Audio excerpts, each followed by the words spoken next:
la última semana de clases, el último estirón.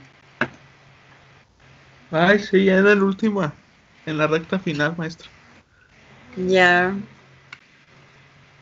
ya después a descansar un buen ratito.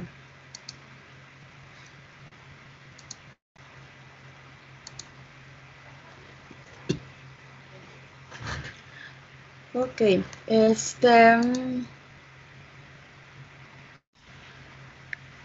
ya tenemos la fecha para para las primeras. ¿Cuándo nos tocan las primeras? Es si no me recuerdo, bueno, no, más bien dicho, tengo que ver el acordeón del calendario que enviaron. Permítanme tantito.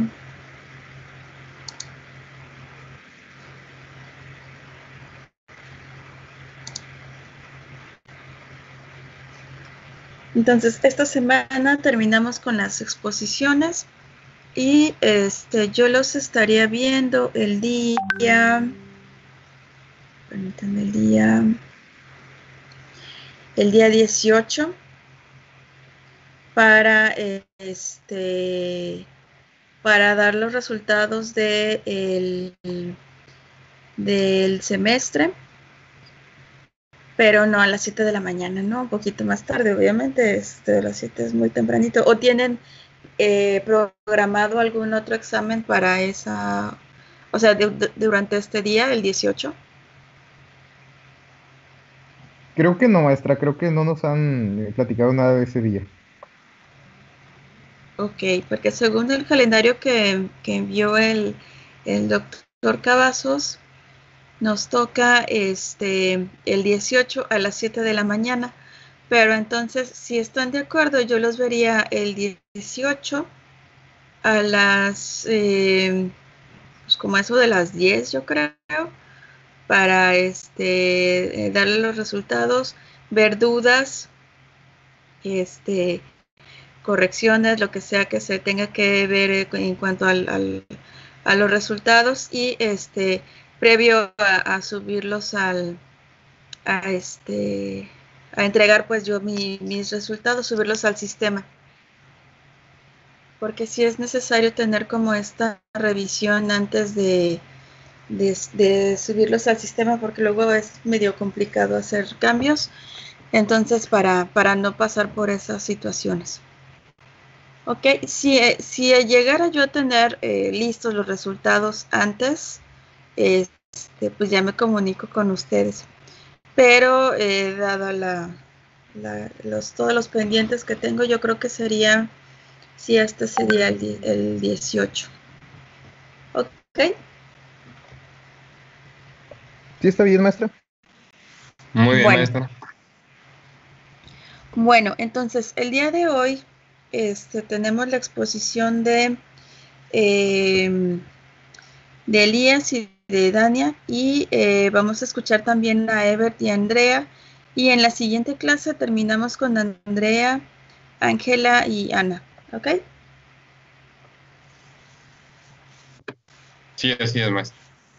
Ok, entonces adelante Elías y Dania.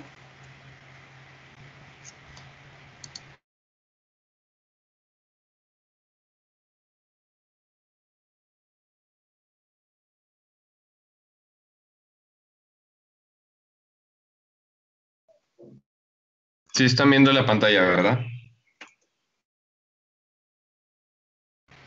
Sí, ya se puede ver. Excelente. Permítame. Muy bien. Muy bien, bueno, primero que nada, buenos días, estimados compañeros, estimada maestra. Vamos a continuar con las exposiciones sobre la región noreste. En este caso vamos a darles una exposición sobre el estado de Coahuila a lo largo del siglo XIX, como continuación de Coahuila en la colonia y en la república que expusieron nuestras compañeras en las clases pasadas. Una aclaración, como ya saben, pues al ser historia regional, va a haber ocasiones que vamos a tocar puntos fuera de Coahuila, y algunas referencias a los estados cercanos, principalmente, pues, Nuevo León y Texas al ser la región noreste. Con eso le cedo el tiempo a mi compañera Dania Rodríguez.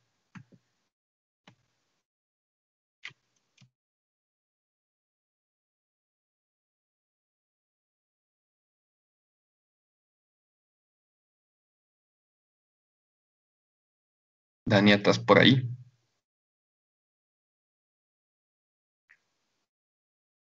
Dania.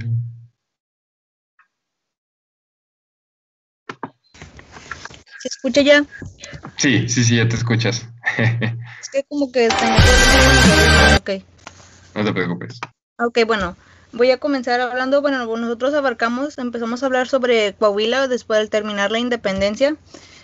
Bueno, como sabemos, se creó el primer congreso, pero, por ejemplo, habla sobre Miguel Ramos Arizpe, que pues como que él tenía la intención de ser parte de este primer congreso, pero cuando él llegó a México, llegó de España, ya habían elegido a como que un representante de Coahuila. Él intentó como que anular a esa elección, pero el Congreso como que se negó a anular la elección. Y pues como sabemos, como que el primer Congreso no funcionó y por lo de las como que opiniones opuestas y Iturbide lo deshizo y todo eso, y se tuvo que crear el segundo Congreso. En este dice que como que este Congreso tuvo que como que la tarea de construir la nación.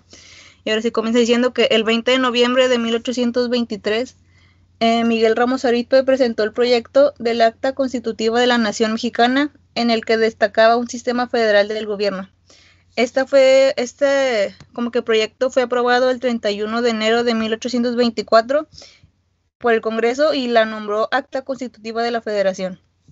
Y bueno, como sabemos, esta acta innovó la división territorial de México y transformó las 24 provincias en 17 estados y 2 territorios. Pero como que lo importante aquí es que la provincia interna de Oriente quedó conformada por Coahuila, Nuevo León y Texas. Bueno, como sabemos, cada una de esas provincias pues quería ser el centro de todas ellas y quería que dentro de su territorio radicara la capital, por lo que 3 meses después la unión de los 3 estados se modificó. El Congreso Constituyente Federal expidió el 7 de mayo de 1824 un nuevo decreto por el que mandó que el estado de Nuevo León fuera un estado de la Federación Mexicana que se formara otro con Coahuila y Texas. Y es así como quedaron unidas en el mismo estado las antiguas provincias de Coahuila y Texas. ¿Le puedes dar siguiente, por favor? Ok. Bueno, como no sé si recuerdan el video que vimos, porque nos encargaron en el video de la doctora Josefina Zoraida, bueno, como sabemos, había un problema de colonización en Texas. Este problema, de hecho, ya había sido planteado por Ramos Arizpe en las Cortes de Cádiz desde 1812, pero por todo lo que estaba ocurriendo, nunca como que se le prestó tanta atención como para que se aprobara una ley de colonización, sino se aprobó hasta junio de 1821, cuando volvió a entrar en vigor la Constitución Liberal.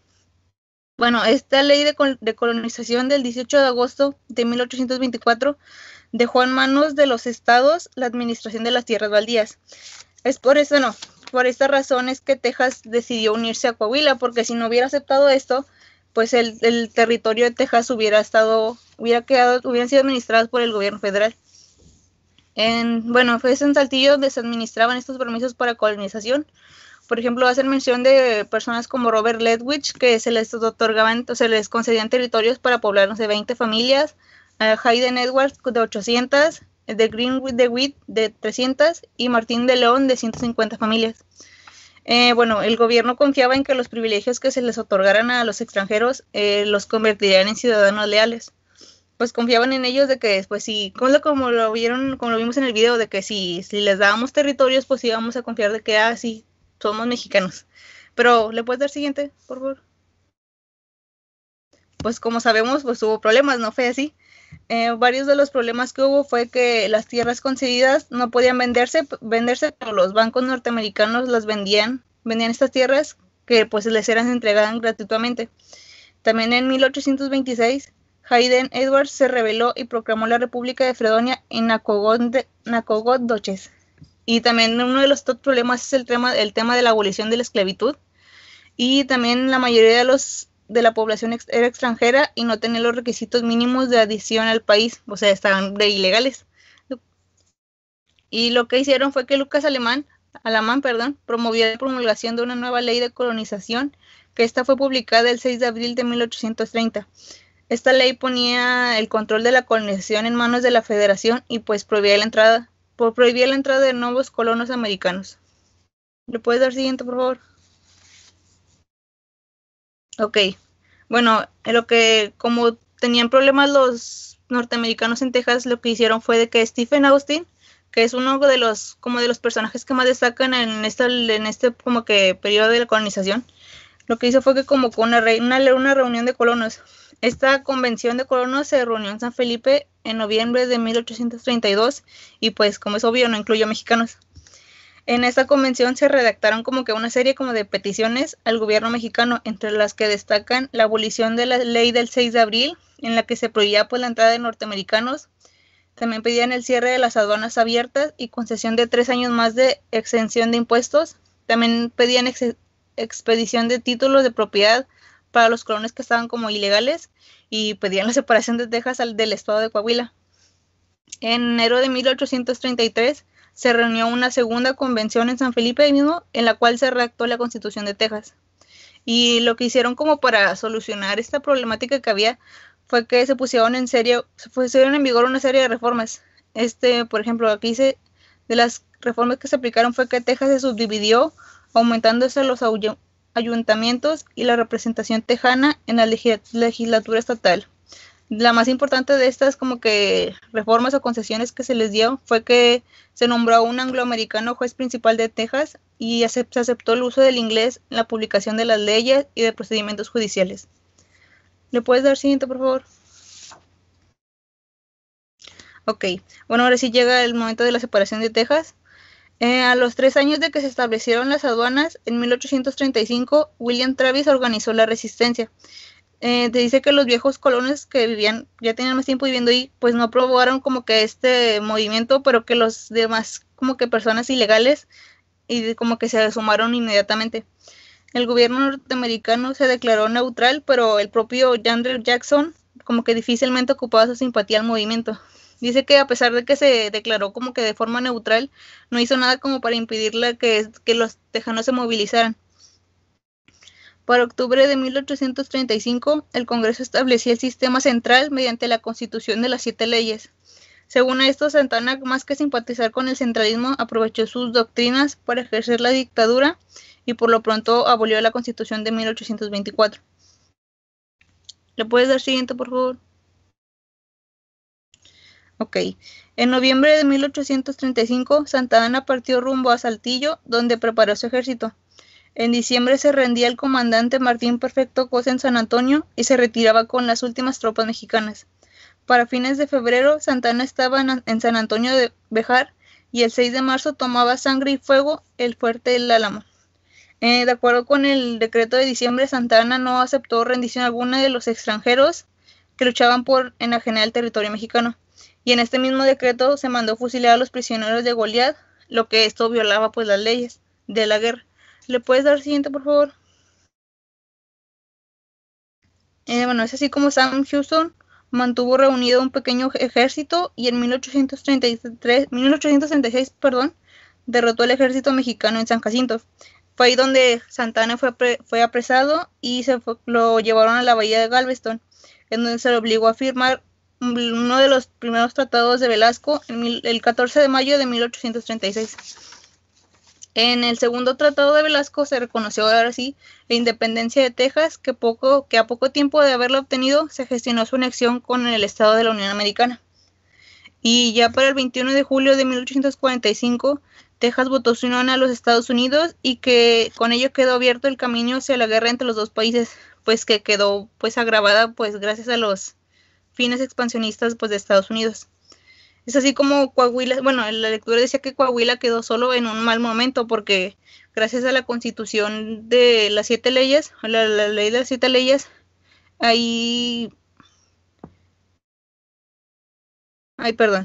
ahí perdió su soberanía interna e independencia y aparte perdió pues el territorio de Texas.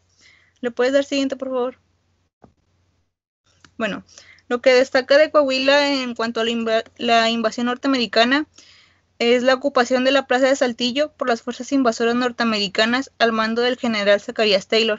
También en varias de las lecturas que vi hacen mención de como que la dignidad del entonces gobernador de Coahuila, don José María Aguirre.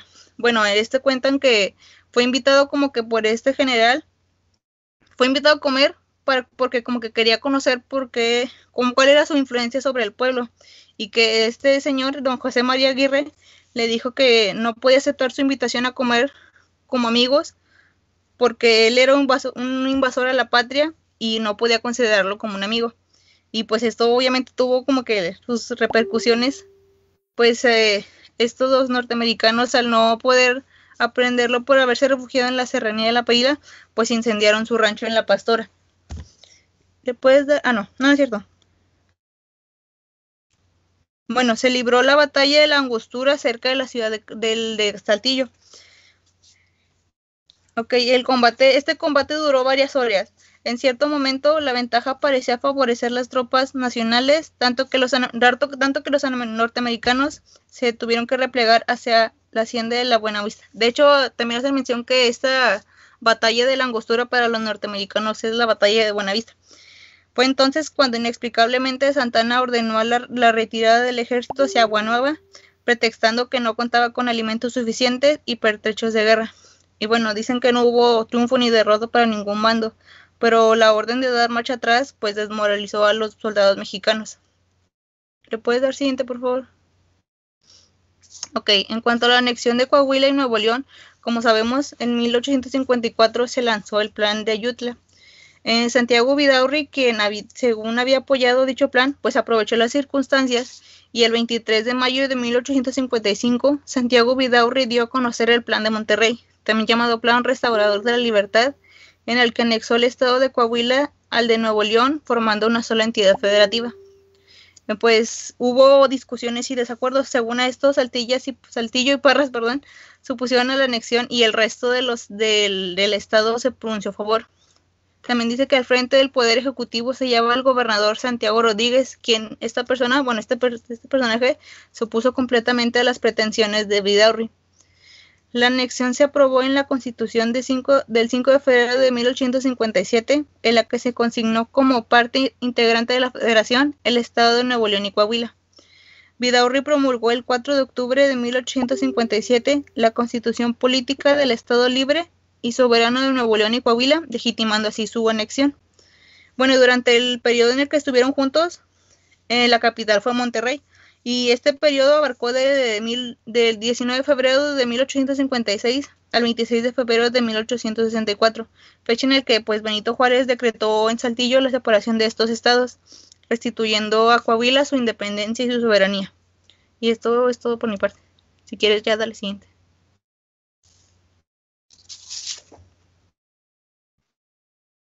Así es, muchas gracias.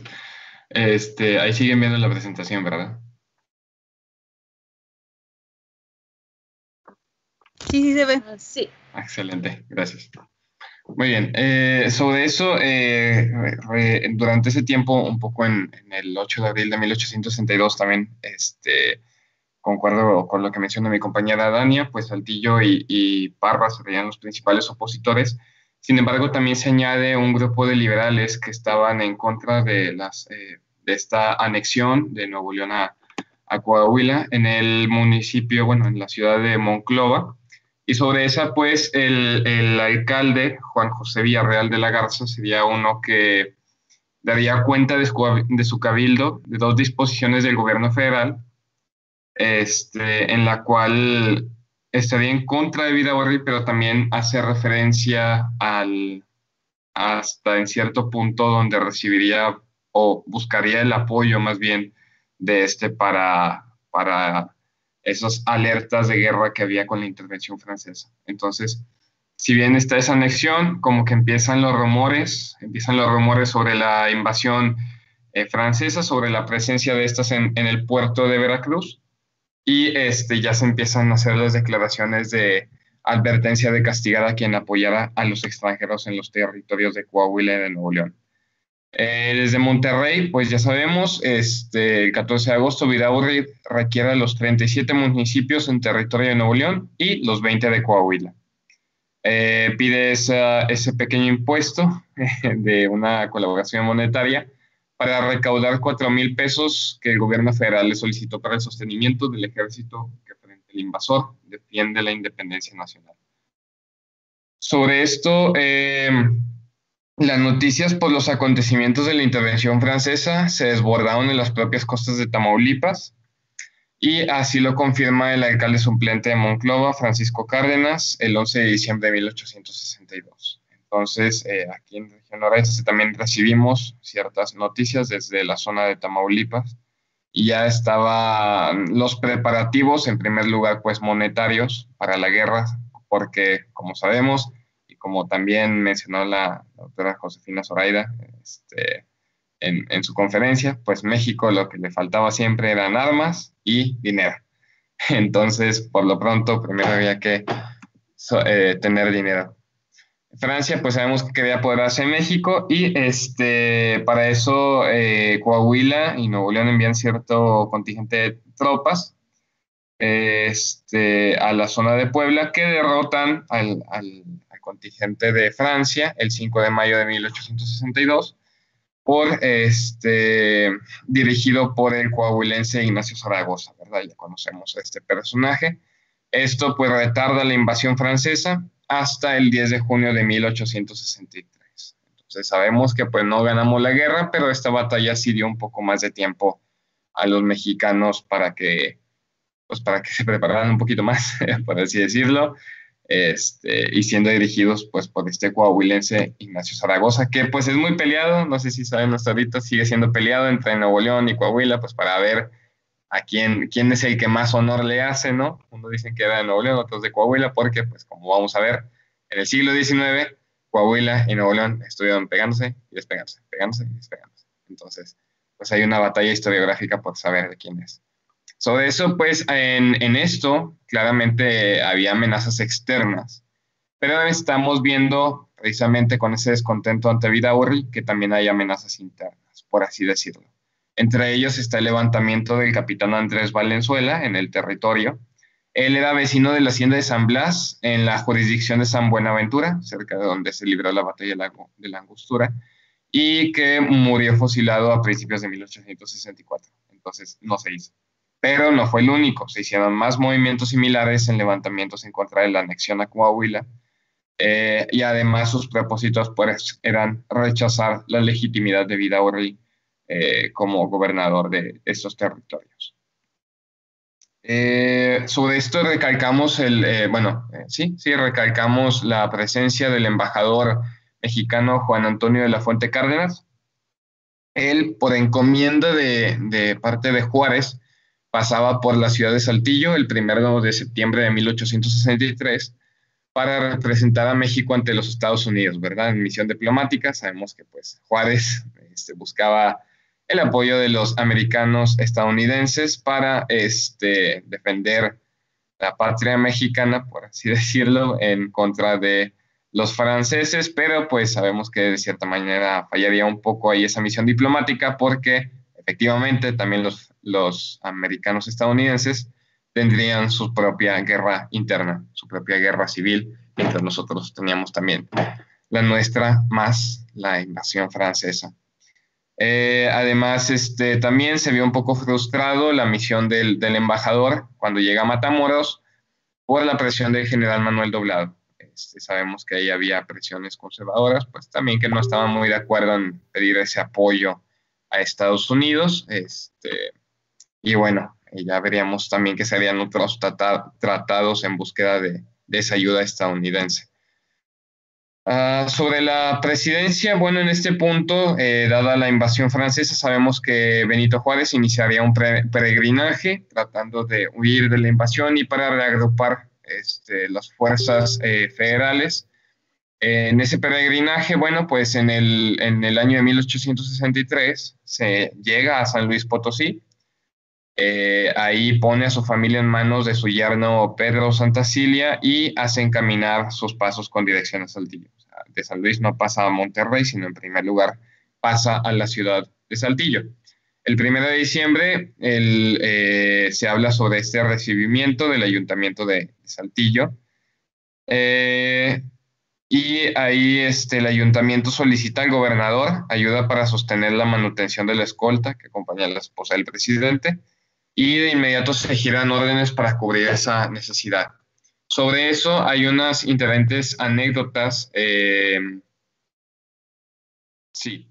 Sobre eso hay unas interesantes anécdotas del recibimiento de Juárez en Santiago. De hecho, creo que la esposa, en unas cartas que escribe, resalta la hospitalidad de los habitantes de Saltillo al recibirlos muy bien en ese peregrinaje. De hecho, ahí la impresión que la ciudad de Saltillo causaba a la familia Juárez Maza, esto a contraposición a la que adoptaba el gobierno de Nuevo León y Coahuila, la resume en carta del 3 de diciembre, el propio Juárez, diciendo: me temo que allí, o sea, en Monterrey, no ha de haber la misma buena disposición que en el Saltillo respecto a nosotros, porque don Santiago Vidaurri no ve con buen ojo al gobierno general ni al personal de este. No importa, porque la generalidad del pueblo piensa de otra manera, lo que indico a usted para su gobierno. Finalmente, pues la familia permanece en Saltillo, ahí transcurre la Navidad de 1863, y pues la ciudad de Saltillo ve por sus calles a la familia Juárez Maza, y solamente llegó la familia, y ellos esperarán la llegada del nuevo año, y con ello ya el arribo del presidente. Entonces sabemos que primero fue enviada la familia, y después llegaría el presidente en este año nuevo, por así decirlo. Continuando con esto, otra vez volviendo a la ciudad de Monclova, y este grupito que es de vecinos que se manifestaba contra Vidaurri, pues nos muestra el encono ante la situación y señalan el principio de la afrenta que cobrarán con creces a Vidaurri en la primavera de 1864. Y lo cito: Monclova siempre y por siempre ha proclamado y sostenido los principios de libertad, contribuyendo con sus personas e intereses, colocándose alrededor de su gobierno y el actual jefe político en recompensa. Lo llama y califica oficialmente de traidor, vertiendo las más acres expresiones para sugerirlo. Esto es solamente ofensivo, y semejante versión no puede producir otro efecto que el fomento de la desunión y el resentimiento. Entonces, como le digo, en el ambiente interno, pues había ese recelo contra Vidaurri, y en esa reacción que había. Y sí había distintos grupos de liberales mismos que estaban en contra con esta unión.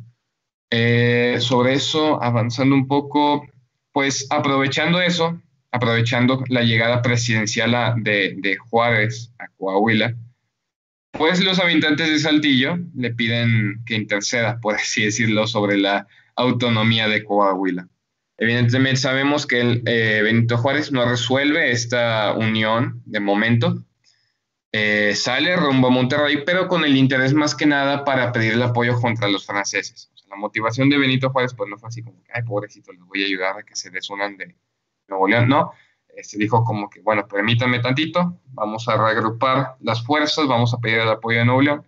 Y efectivamente, pues Vidaurri porque le había pedido que se desunieran, no, simplemente pues Vidaurri le niega las fuerzas armadas de la zona de Nuevo León y Coahuila. Y bueno, pues Juárez dice, bueno, está bien, vamos a darle. Entonces se regresa a Saltillo, donde ahí expide Juárez el decreto de separación de Coahuila de Nuevo León el 26 de febrero de 1864. Cuando sucede esto, nombran como gobernador y jefe militar de Coahuila al general Andrés S. Viesca, que si lo buscan en la historia de Coahuila es muy renombrado, al igual que Ramos Arizpe. Lo tienen en muy alta estima, si no me equivoco. Pasando de ahí, pues bueno, en ese movimiento, donde después de que está en Monterrey, también ahí regresa a Saltillo, pasa por algunos municipios de Coahuila y se dirige hacia Chihuahua. Y antes de irse hacia Chihuahua, pues Juárez se queda un poco en la zona de La Laguna, que es el sureste, si no me equivoco, no, perdón, el suroeste de Coahuila, más o menos, que colinda con Durango y con Chihuahua. Ahí hay una anécdota muy interesante. Se dice que Juárez hace alto frente a la casa de don Damián Álvarez. Ahí almuerzan y en un rincón de la estancia empieza a describir todo, ¿no? Cómo es esa habitación, cómo son muchas casas norteñas, un simple salón sin divisiones. Y ahí en un rincón toman asiento el presidente de la República, sus infatigables compañeros. Guillermo Prieto, se mencionan los distintos mandos de su gabinete, ¿no? José María Iglesias, Sebastián Lerdo de Tejada, etcétera, etcétera. Ahí está interesante porque esta anécdota es más popular, por así decirlo. Entonces, el que lo elabora dice: me contaba mi abuelita que el señor Juárez recogía de donde se estaba torteando las tortillas enchiladas que llevaba humildemente a sus ministros. Entonces, como les digo, había una visión muy buena en el territorio de Coahuila hacia el presidente, tanto en el recibimiento en Saltillo, las peticiones que llegaron de Monclova, algunos campesinos que alcanzó a visitar a lo largo de ahí, los tenían en muy alta estima.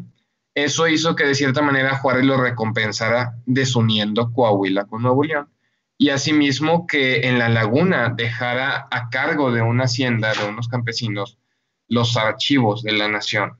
Eso está comprobado. Juárez les pide a cierto grupo de hacendados por el paso de Coahuila que le guarden tantito, que le cuiden tantito los archivos de la nación en tanto él se dirige a Chihuahua. Si no me equivoco, los guardan momentáneamente en una cueva, donde después serían recuperados para que no fueran tomados por enemigos conservadores o por los mismos invasores franceses, ¿verdad? Recordemos que lo que más se luchaba en ese entonces de parte de Juárez, pues era su legitimidad presidencial. Como parte de eso, los archivos de la nación pues, eran igualmente de importantes para sostener esa legitimidad presidencial que tenía él, ya que pues los conservadores tenían su presidente y bueno, después su emperador, pero los liberales consideraban a Benito Juárez el presidente. ¿Alguien hablar? Creo que no. Muy bien, ya rápidamente, casi terminando, de camino hacia Chihuahua, a donde arribaría en octubre, el presidente Juárez otorga de nuevo el nombramiento de gobernador y comandante militar de Coahuila a Gregorio Galindo, esto después de Andrés Viesca. En eso los franceses permanecen en Coahuila hasta agosto de 1866, es lo que duraría su ocupación, y bueno, se termina la intervención francesa y la república se reinstala en 1867. Esto es importante porque en 1868 se le da el carácter de estado soberano y se le denomina el estado de Coahuila de Zaragoza en honor del destacado militar coahuilense. Entonces les digo, como que ahí se ve que Coahuila historiográficamente tiene más preferencias para decir que Ignacio Zaragoza era de ellos. Y dado esta autonomía de Coahuila, ¿no? Todo este movimiento político, pues también habría un movimiento constitucionalista, ¿no? Para ejercer la nueva constitución del Estado Libre y Soberano de Coahuila y Zaragoza el 31 de mayo de 1869. En 1869 es la primera que se identifica y denomina la identidad de Coahuila de la forma señalada y es promulgada por Juan N. Arizpe. Él era presidente del Tribunal Superior de Justicia y encargado interinamente del gobierno del Estado. Esta no sería la única constitución, después vamos a ver otra. Ya para 1868, después de la intervención francesa, se pretendió hacer un camino para unir a Piedras Negras con Chihuahua y Saltillo. Quedó comunicada con Monterrey mediante el telégrafo.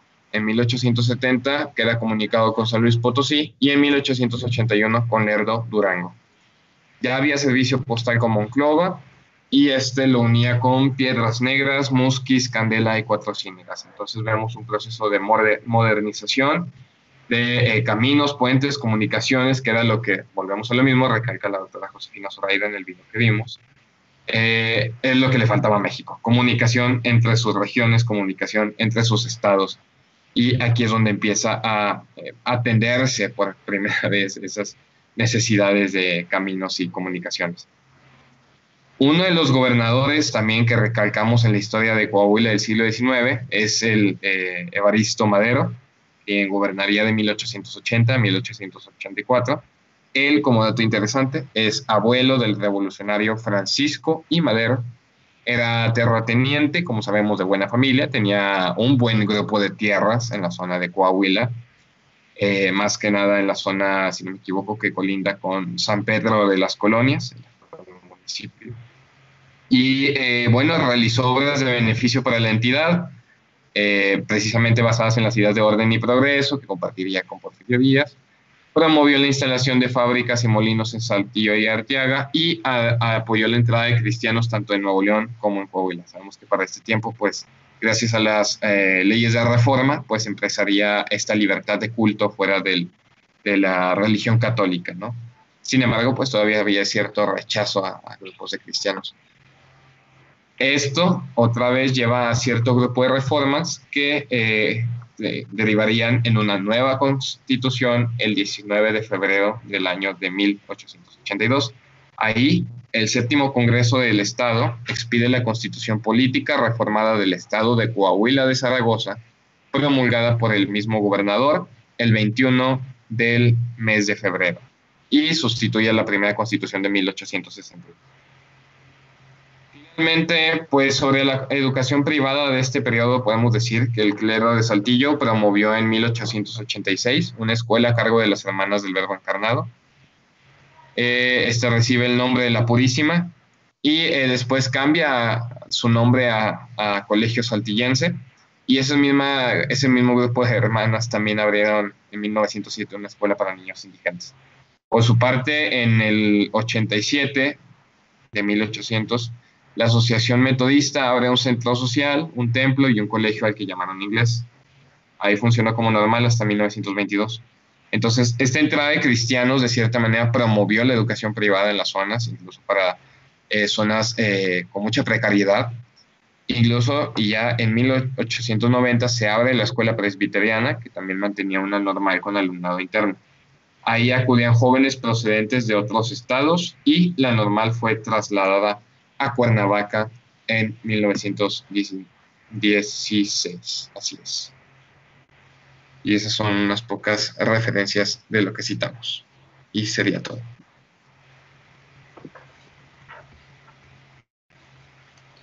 Ok, muchas gracias, compañeros. Como podemos ver, pues hay pues, varios puntos en común o algunas situaciones que se comparten o que entrelazan la historia de los 3 estados, de los 4, si tomamos en cuenta también a Texas. Entonces, pues vamos a escuchar ahora a Andrea y a Ever.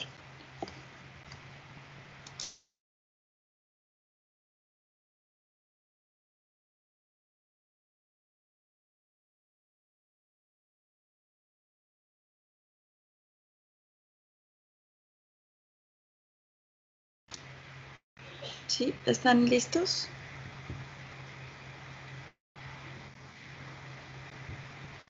Ok, esperamos un momento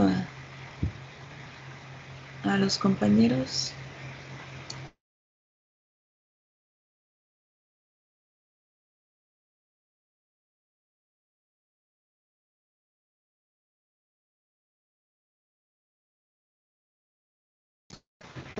Ok, mientras los compañeros resuelven o bueno, vemos, podemos ver su presentación. Yo quería preguntarles, ahorita que veo precisamente el calendario de los exámenes, me doy cuenta que, bueno, llevan también una materia, en la materia de historiografía mexicana y regional. Ahí como que, ¿qué enfoque le dan a la parte de la historiografía regional? Nada más así por curiosidad.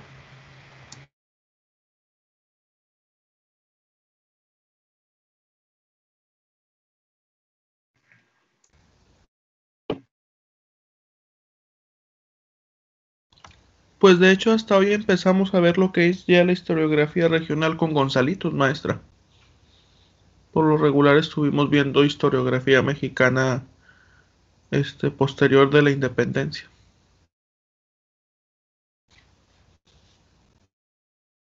Ok, sí, porque yo estaba así como que chino, a lo mejor estoy repitiendo contenidos,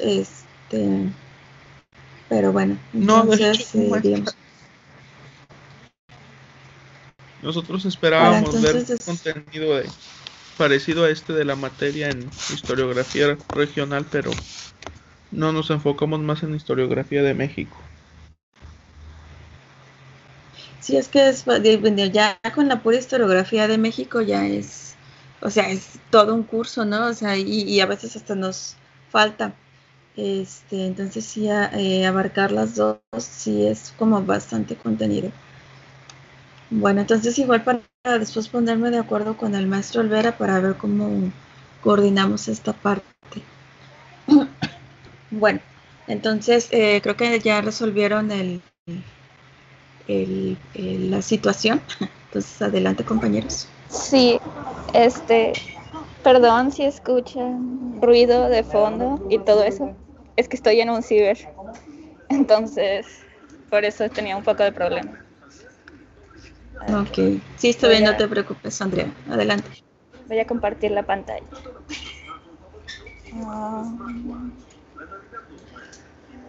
Creo que es aquí.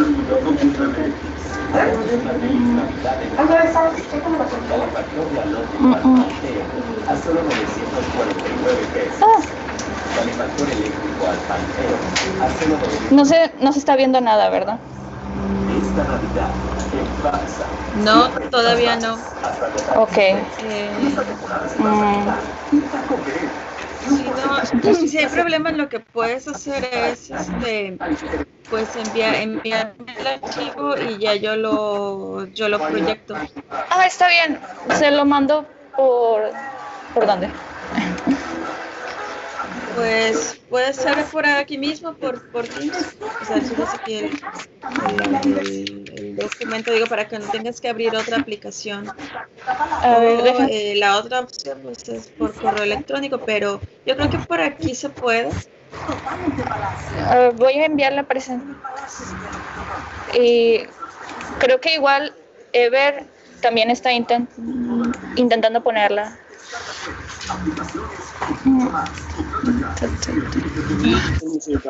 No se puede bien. No me deja. No, ¿verdad? Ok. A ver. ¿Verdad?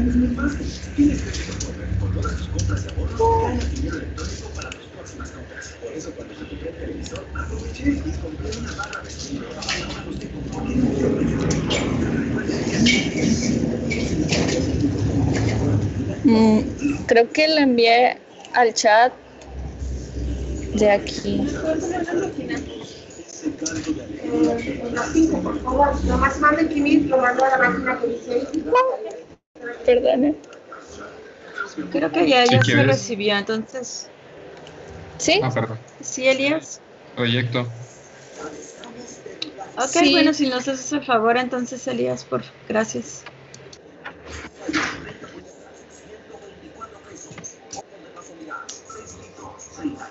Ok.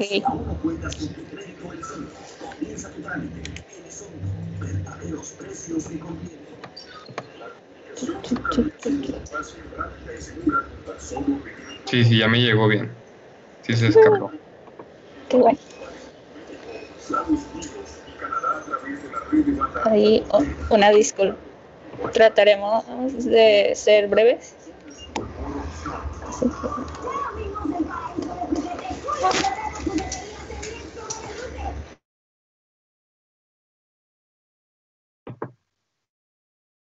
Me dicen si se ve.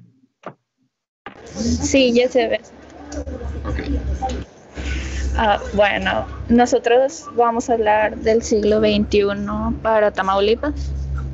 Así que somos, pues, yo, Andrea, y mi compañera Ever. Dale la siguiente, por favor. Ok, comenzando antes de la independencia. El territorio de Tamaulipas era conocido como Nueva Santander y abarcaba también parte de Nuevo León y el sur de Texas. Y ese era como el escudo que tenían. Dale a la siguiente. Ok, Tamaulipas y la independencia. De 1813 hasta 1816, los realistas tuvieron controlado el estado de la región huasteca, que pues era parte de Veracruz y también involucraba Tamaulipas y San Luis Potosí.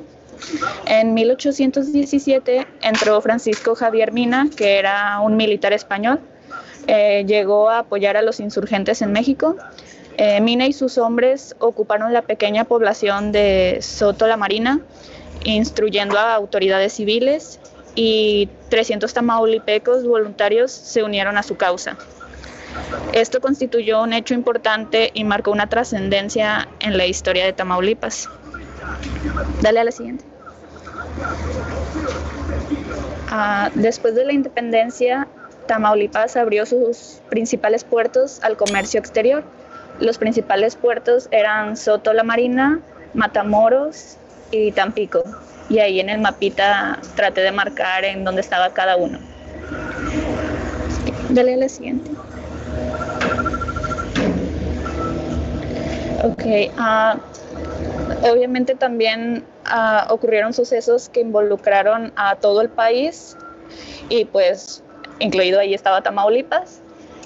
Esos sucesos que me parecieron importantes fueron la Constitución de Cádiz en 1812, que fue hecha por el virrey Venegas y, entre otras cosas, reconocía la división territorial en provincias internas. También, pues, Fernando VII anulando la Constitución de Cádiz en 1814 y luego la volvió a restablecer en 1820 y finalmente se promulgó la Constitución Federal en 1824, donde se marcaba qué estados y territorios le pertenecían a México. Y pues puse un mapa del territorio mexicano de aquel entonces. Dale a la siguiente. La organización territorial de Matamoros y las villas del noreste antes de la invasión norteamericana estaba sujeta a la implementación de las 7 leyes, que ya las mencionó más o menos el equipo anterior. Las leyes de 1837, que el sistema centralista que gobernaba entonces México.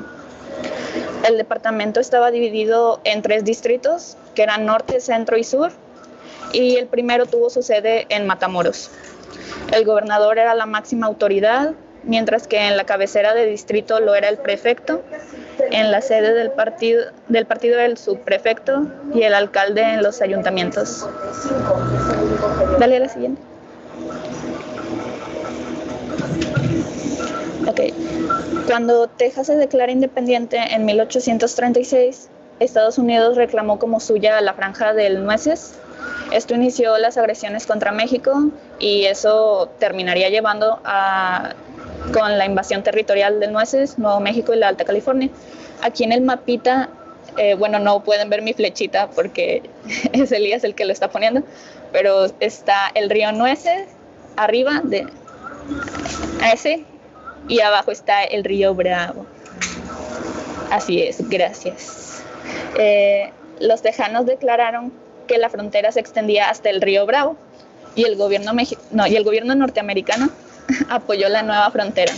Y el gobierno mexicano nunca lo reconoció, pues ese territorio le pertenecía a Tamaulipas. Dale a la siguiente.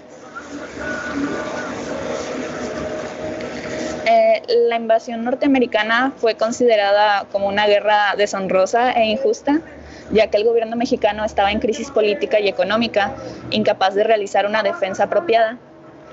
El presidente James Polk, que era pues el presidente de Estados Unidos en ese momento, sabía esto y aprovechó, ordenó marchar las tropas al suelo mexicano. El quiebre de las relaciones diplomáticas se dio cuando el ministro norteamericano John Slidell no llegó a ninguna resolución sobre Texas con el presidente de México, que en ese momento era Joaquín Herrera. Dale a la siguiente.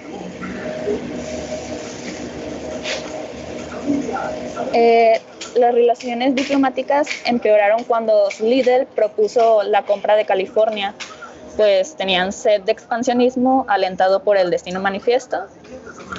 Matamoros fue el primer sitio en ser atacado por el ejército del general Zachary Taylor en mayo de 1846, apoderándose de la plaza principal, y los norteamericanos ocuparon después las villas del noreste, que eran Guerrero, Revilla, Mier, Camargo, Reynosa y luego el resto de Tamaulipas, afectando así la economía y el diario vivir de los vecinos.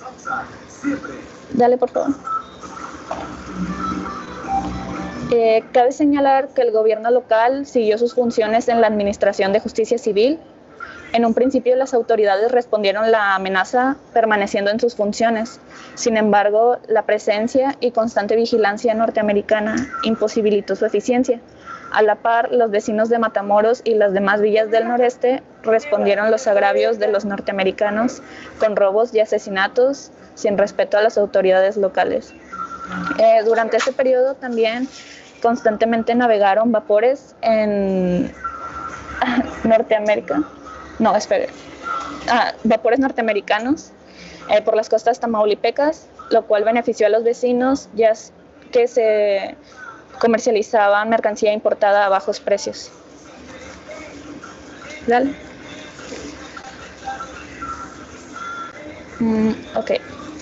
El 16 de agosto del mismo año, el batallón de voluntarios de Ohio arribó a Camargo, población que rápidamente fue convertida en un depósito militar, donde se apilaban cajas, barriles, armas y demás recursos. La plaza fue ocupada para efectuar marchas militares y el comercio avivó a los habitantes del lugar. Al marchar Zachary Taylor rumbo a Monterrey, la villa de Camargo quedó a cargo de los gemelos Pillow y Thomas Marshall. Y aquí en el mapita puse lo que era Camargo. Bueno, no lo puse yo, pero ya lo encontré. Y es esa mancha negra. Dale a la siguiente. La ocupación norteamericana en territorio tamaulipeco permaneció desde mayo de 1846 a julio de 1848, cuando el último batallón estadounidense marchó al noreste de Tamaulipas hacia Estados Unidos, como fue señalado en el Tratado de Guadalupe Hidalgo. Este Tratado de Guadalupe Hidalgo consistía en marcar un final oficial a la guerra, que era de México contra Estados Unidos, que duró de 1846 a 1848. Y según los términos del tratado, México cedió el 55% de su territorio, incluyendo partes que hoy en día son Arizona, California, Nuevo México, Texas, Colorado, y pues etcétera, muchas cosas. México renunció a todas sus reclamaciones a Texas y reconoció el río Bravo como la frontera del sur con los Estados Unidos. Dale a la siguiente. Este tratado perjudicó a los vecinos del noreste de Tamaulipas, pues varios perdieron sus propiedades y en otros casos familias enteras debieron enfrentar difíciles trámites para el cambio de residencia. Dale, por favor. El restablecimiento de la autoridad hizo perder a los habitantes del noreste de Tamaulipas los beneficios que había traído el contrabando durante la guerra, pues el gobierno tamaulipeco estableció un mayor control de las mercancías al establecer aduanas. Luego de un año de esta guerra, la vida cotidiana en Matamoros y Camargo se veía afectada por robos y asesinatos. Sin embargo, en Mier se reanudaron los festejos de la feria anual y la fiesta patronal de noviembre. Estos distintos escenarios reflejaron que la tranquilidad no llegó de igual manera a todas las poblaciones de Tamaulipas. Y dale. Y ahí ya es parte de mi compañera. Bueno, sí, sigo yo. Buenas tardes. Yo hablaré del norte de México y el sur de Texas, de 1848 a 1880. Vemos que la modificación de los elementos de los mapas que definen la estructura de la frontera de norte mexicana y el sur de Estados Unidos durante los últimos años ha hecho que se replanteen de diversos modos las múltiples perspectivas con las que se pueden observar esta extensa región de más de 3.000 kilómetros de longitud. Esta peculiaridad la enfoca en la región más dinámica entre Estados Unidos y México, en un periodo específico, es decir, en el inicio después de la guerra entre ambos países, a mediados del siglo XXI. Para entonces, como escribió Lucas Alamán, muchas cosas habían cambiado en México. Y cito a Lucas Alamán. Dice, ha cambiado su nombre, su extensión, sus habitantes, en la parte influyente de su población, su forma de gobierno, sus usos y costumbres, y esto no solo por las grandes revoluciones que en ella hemos visto atropellarse una en otras ocasiones, sino también por efecto del cambio completo que todo ha experimentado en el mundo en la misma época. ¿Le puedo dar siguiente, por favor?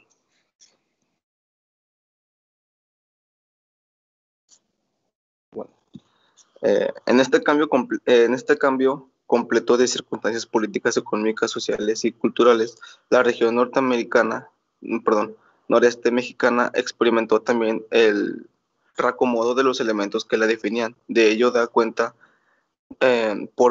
pormenorizar este texto en dos de sus aspectos más importantes, el económico y el laboral, justamente en un periodo que comprende desde el nuevo trazo de la frontera escrito por el Tratado de Guadalupe Hidalgo hasta la introducción del ferrocarril en el lado mexicano entre 1848 y 1880. ¿Le puedo dar siguiente, por favor?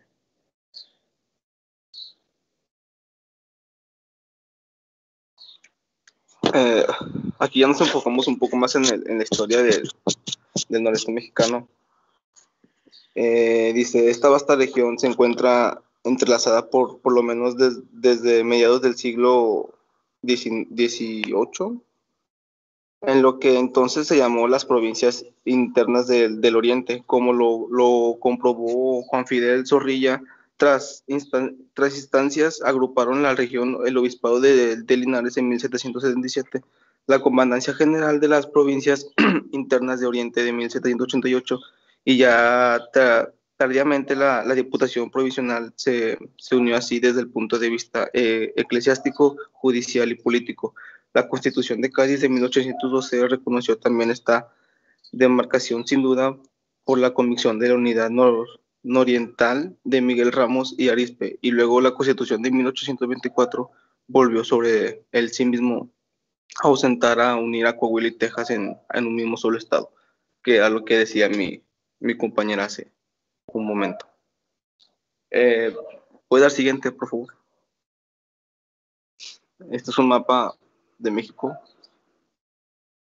de cómo estaba en esa época. Ahí dice de que Coahuila y Texas siguen unidos desde hasta 1810 a 1850. ¿Puede dar siguiente? Bueno, todo este proceso de confrontación del norte contribuyó a crear una manifiesta independencia entre las diversas poblaciones que se integran entre sí para formar el norte histórico. Así el doble eje que hemos señalado se encontró sostenido por una serie de población que le dieron consistencia. Se formó entonces un polígono de ciudades que partieron del corredor de Parras, Saltillo, Monterrey, y se prolonga a Monclova, Piedras Negras, Eglis, Paz, los dos Laredos, San Antonio, Galveston, Brownsley, Matamoros, Reynosa, McAllen, San Antonio, Fernando, Tampico y Ciudad Victoria, Linares. ¿Puedes dar siguiente, por favor? Evadiendo estas fechas, decretos internacionales o limitaciones judiciales o migratorias, los hombres y las mujeres de esta región se han desplazado indispensablemente por ello han formado familias, pueblos y patrimonios. Sobresale en ellas las franjas de nueces que pertenecieron a Tamaulipas. Entre 1848 fue despejada del tronco estatal e integrada al estado de Texas, a pesar de que el negociador norteamericano del tratado Nicolás Petrie intentó conservarla para México. ¿Le puedo dar siguiente, por favor?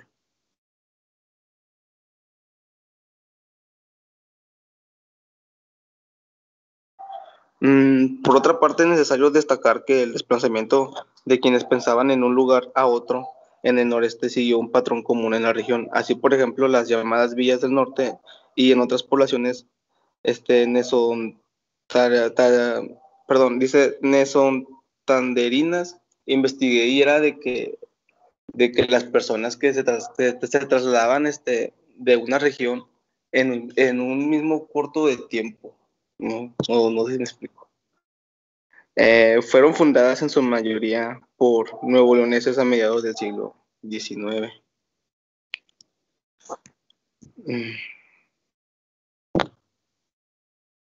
En el siglo XXI, la villa de Mier y Terán, en Nuevo León, pretendió ser fundada por tamaulipecos de Laredo y Guerrero, pero en 1892 Colombia fue, por decirlo así, la fundación más típicamente noreste, pues fue establecida por el decreto del gobierno de Nuevo León en un antiguo territorio coahuilense con población básicamente tamaulipeca frente al estado de Texas.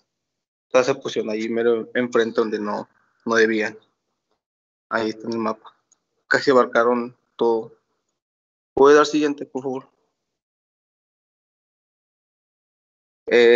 La visión histórica no solo es ilustrativa, sino decisiva para todo ello. Las medidas aberrantes que en ocasiones toman los administradores federales de ambos países sobre la frontera forman parte del desconocimiento de la historia y de los procesos económicos que en ella se han originado, o lo que es más cierto, que la han originado a ella como la zona libre. Una zona donde no es de nadie, ¿verdad? Y cada quien puede reclamar lo que quiere. Pues, bueno, gracias. En general, nos muestra que el desarrollo comercial y laboral evade las guardallas y planea la frontera como un amplio espacio de vida social y económica, ciertamente en un periodo de intensa interacción después del fin de la guerra con Estados Unidos, hasta la entrada del ferrocarril, pasando por la guerra de secesión, cuando el ferrocarril hizo su aparición en el lado mexicano de la frontera en la década de 1880, el desarrollo y la interdependencia fueron aún mayor. Se alteraron las centralidades de los pueblos y las ciudades, las actividades económicas de la población se modificaron, la migración continuó y la región se consolidó aún más. Desde los últimos años del virreinato y primeros de México independiente, la inmigración extranjera a Texas puso a los hombres del norte en contacto con otras sociedades a medida que pasó el tiempo con las actividades económicas. Los entrelazaron ya fuera por la economía de guerra y por la frontera, y pasar por la demanda de fuerzas de trabajo.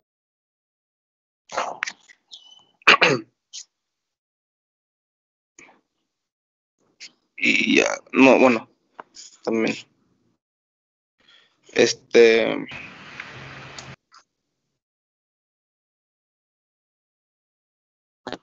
Bueno, ya por último, cuando estos se privarían, se pierden los consensos y las estructuras de largo alcance que desfiguran. Se piensan entonces en más accesos, como más carreteras, nuevas zonas francas, elementos necesarios obviamente en el desarrollo de una frontera común, como se olvidan cuestiones fundamentales como son el ordenamiento urbano de las actividades económicas, la elaboración de planes de desarrollo de largo alcance, la subsistencia de miles de personas y la institución de la educación y la cultura. Y ya, básicamente era puro pelear entre la región, va. Si se llamaba Coahuila o era Texas, pues ya esto. Ok, muchas gracias a Andrea y a Eva y a Elías también por apoyarnos en la proyección de la presentación. Bueno, nada más por último quisiera comentar con ustedes una cosa. Dada el tiempo que tenemos ya casi encima, hasta aquí, hasta el siglo XIX, es que vamos a poder ver como el comparativo entre los 4 territorios que conformaron las provincias internas de Oriente: Texas, Coahuila, Nuevo León y Tamaulipas. En la siguiente sesión, pues vamos a ver un poquito del siglo XX y lo que tiene que ver con la revolución y posrevolución, pero solamente para Nuevo León. Entonces, quisiera saber, digamos, en esta reflexión comparativa, ya como para cerrar esta sección o esta parte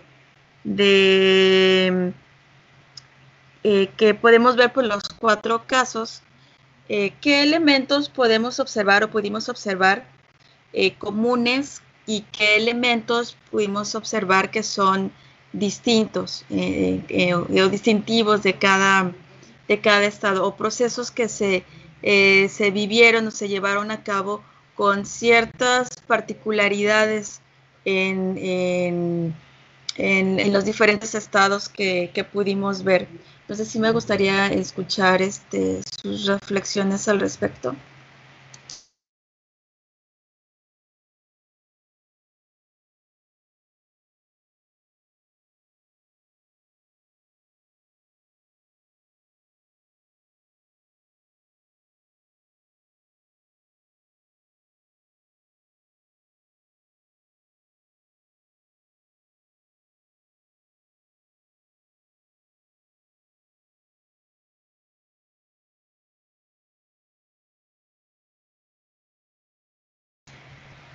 Bueno, sí, el nexo con Texas pues va a ser evidente en ciertos momentos, sobre todo en lo que refiere a algunos momentos de crisis, ¿no? Por ejemplo, en el periodo colonial, pues lo que tiene que ver con la movilización los puntos de partida y de exploración hacia el norte, o digamos ya en el momento de la lucha por la independencia, de la crisis del gobierno monárquico español, pues lo que tiene que ver con la movilización también de tropas y de recursos hacia Texas para poder controlar a la insurgencia tejana, y pues obviamente también para lo que tiene que ver con la independencia de Texas y con el inicio o el desarrollo de la guerra México-Estados Unidos.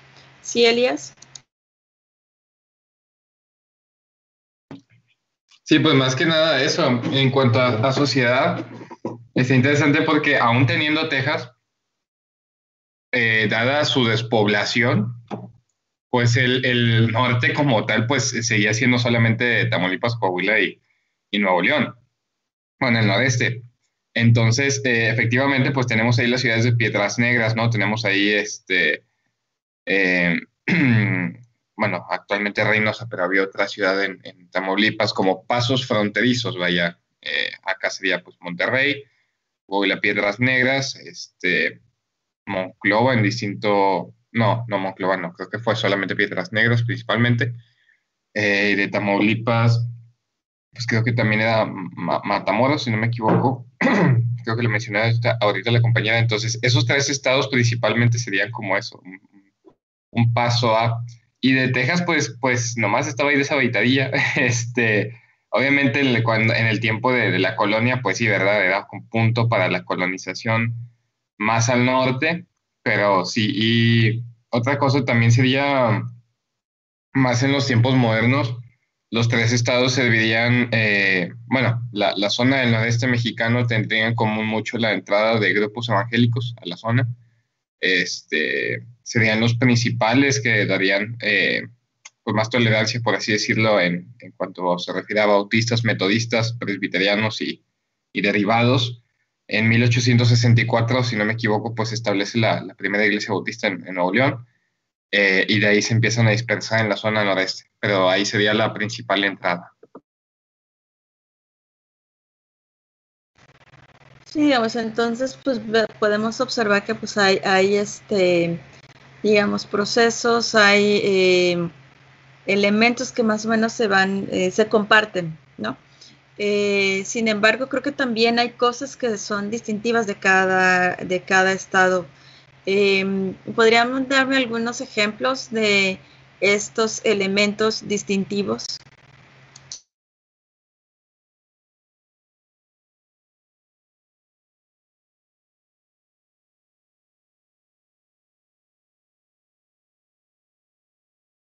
¿Podría repetir la última, maestra? Se cortó tantito. Ok.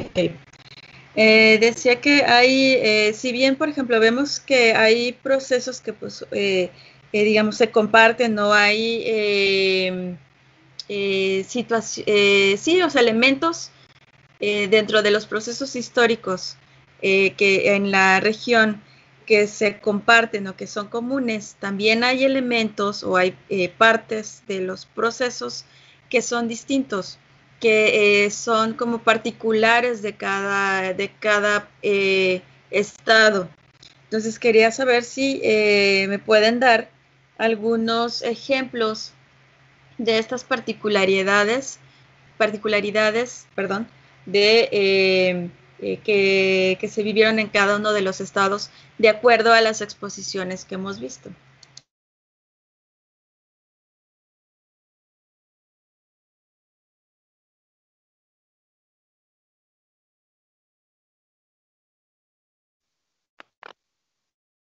Tal vez no sería como tal un elemento, pero ya que sí me revuelvo un poquito con eso, pero tal vez sería la forma de gobierno de cada estado en ese entonces o algo así, ¿verdad? O no sé cómo lo podría plantear usted en sí que de qué aspecto.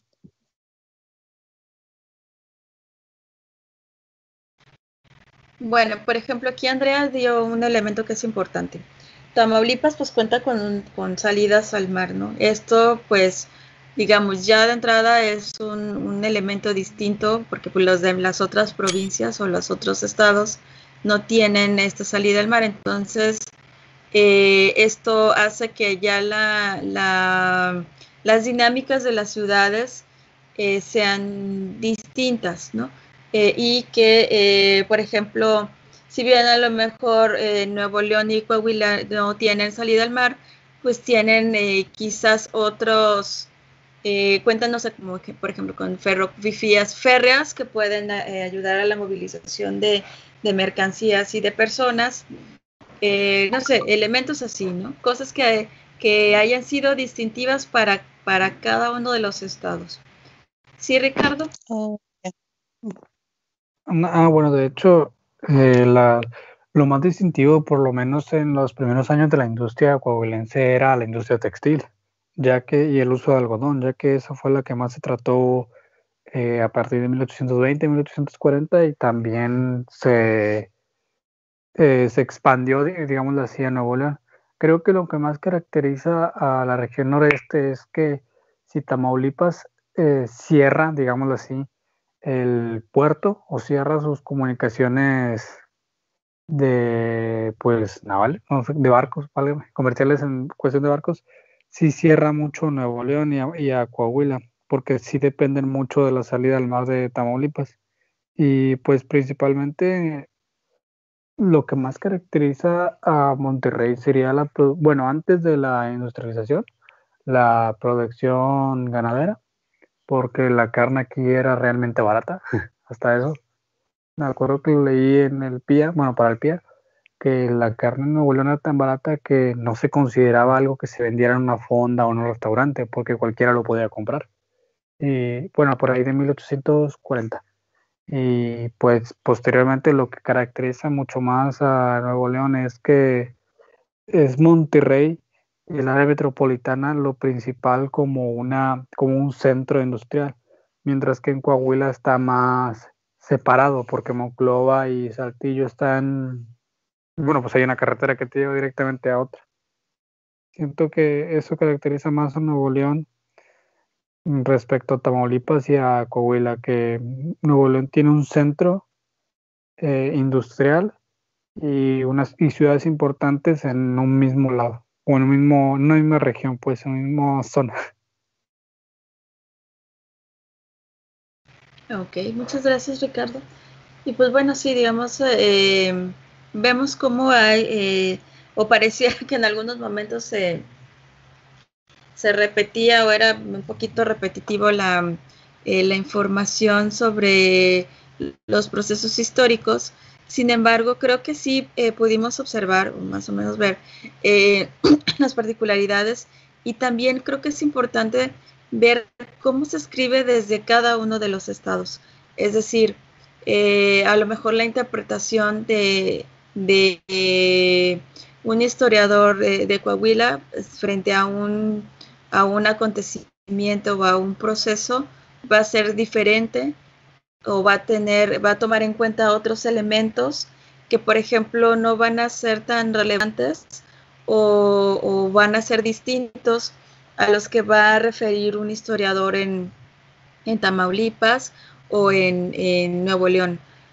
Otro elemento, por ejemplo, que puede ser distintivo o que puede ser diferente con respecto si bien a los otros estados, si bien en toda esta región había grupos indígenas importantes, creo que la población indígena de Tamaulipas va a estar mucho más activa y más involucrada en algunos conflictos a nivel nacional.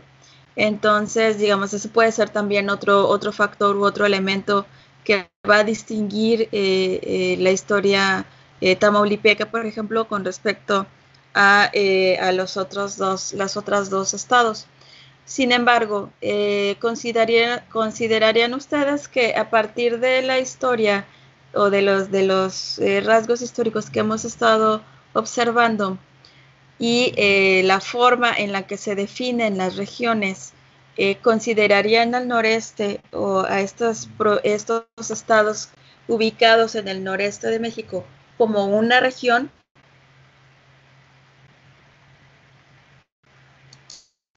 O sea, ¿cumplen con los elementos para considerarse una región?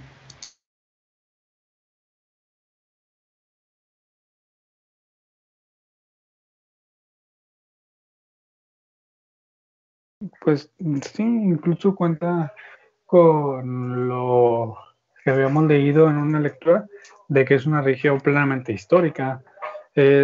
O sea, más allá de la unidad natural que pueda haber, cumple bastantes requisitos como lo es la unión política, la unión cultural, el tipo de alimentación, por ejemplo, es común, no cambia tanto, digamos, respecto al centro de México.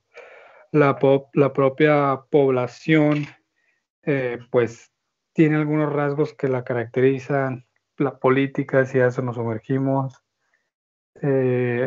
también el desarrollo industrial, etcétera, etcétera. Sí, cumple muchos rasgos de una región y, bueno, cualquier de las dos formas, ya sea como una forma natural o una forma cultural.